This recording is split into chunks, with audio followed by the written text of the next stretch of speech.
Right, let's talk about power.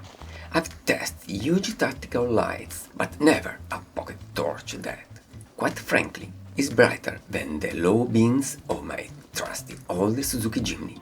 That's what Sofirn claims, and for a piece of kit this size, it's quite the statement. I'm Giuseppe, and today we are analyzing the Sofirn ST1. This is a torch that's certainly turning heads in the everyday carry world. Sofirn called this their cyber vehicle design piece. It's sleek, it's monolithic, and it promises a staggering 1500 lumens in a tiny form factors, alongside an incredible 450-hour low-mode runtime. It's designed to be the ultimate ADC companion, but for a bloke like me, constantly setting up photography gear in the wild. Does this futuristic style compromise practical utility? That's the core question we need to answer. Starting with the construction, we are talking aerospace-grade aluminum, hard feeling. It feels robust, built to shrug off, drops onto the pavement or the boot floor. At just 102 grams, it's genuinely comfortable to hold for extended periods. Plus, it's rated IPX7, so a dunk in a puddle or heavy rain is not a problem. Power is handled by a built-in 2100 mAh lithium cell, charged via a protected USB-C port. The UI is handled by a single side switch, giving us high precision level of light, from the gentle lumen more light mode that lasts an astonishing 450 hours up through low at 10 lumens lasting 100 hours, medium at 350 lumens about 3.5 hours, and high at 800 lumens for 10 minutes, and finally the top-end turbo mode at 1500 lumens for only about 2 minutes. Honestly, someone who isn't technically minded can easily operate this. Plus, you've got the essential lockout mode to save battery when it's tucked away in your backpack, for example. Now, for the most critical piece of feedback across every review, the lack of functional mounting. Sofirn, where is the pocket clip, and why is there no magnet on the tail cap? As a photographer, I need two hands constantly. The inability to clip these to my hat or for a hands-free light source, or to magnetize it to a vehicle or metal support for fill light is a major functional failure. The sleek design, while beautiful, actively hinders its use as a proper fill tool because every time I need both hands, I have to stop, secure the light, and hope it doesn't slide away. Let's get into the dark stuff. This 1+4 system means you get a centralized spotlight and a wide floodlight simultaneously.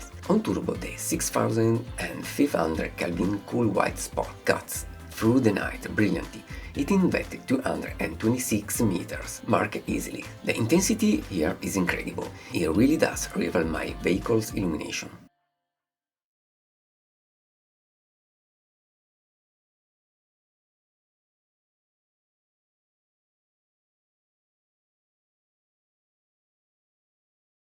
But look at the quality of this float beam. The auxiliary LEDs are a neutral white around 5000 Kelvin. This CCT is absolutely crucial for outdoor work because it's closer to daylight, offers far superior color rendition when you are looking at delicate foliage or reading a map without that nasty blue washout you often see in high CCT tactical lights. Now for the responsible bit, the thermal issue. That peak 1500 lumen output, which only lasts for 2 minutes, generates tremendous heat in this small form factor. The torch front gets very hot, almost immediately. This turbo is purely momentary, followed by a rapid thermal step-down designed to protect the system. You must be cautious for holding it for long, and understand that sustained output for long period will be much lower, likely around the high setting. This is simple as physics of a slim, high-powered device. For macro photography or light painting, the ST1 is a tricky proposition. That 5000K neutral light is fantastic. It allows us to capture accurate colors in low light. It's a great advantage over most competitors. However, the catch is the CCT conflict. Since the 6500 Kelvin spot is running at the same time as the 5000 Kelvin flood, we are dealing with mixed core temperatures. If you are trying to set up a long exposure, that mixed beam is an issue. It means you have to constantly manage your light position or add diffusion just to suppress the unwanted cooler light and maintain true colors accuracy. It's a genuinely missed opportunity, but Sofirn didn't allow for a dedicated 5000K only photography mode. On a more positive note, testing the IPX7 rating in this damp environment gives me full confidence. The USB-C port cover seals well and is shrugged off the water easily.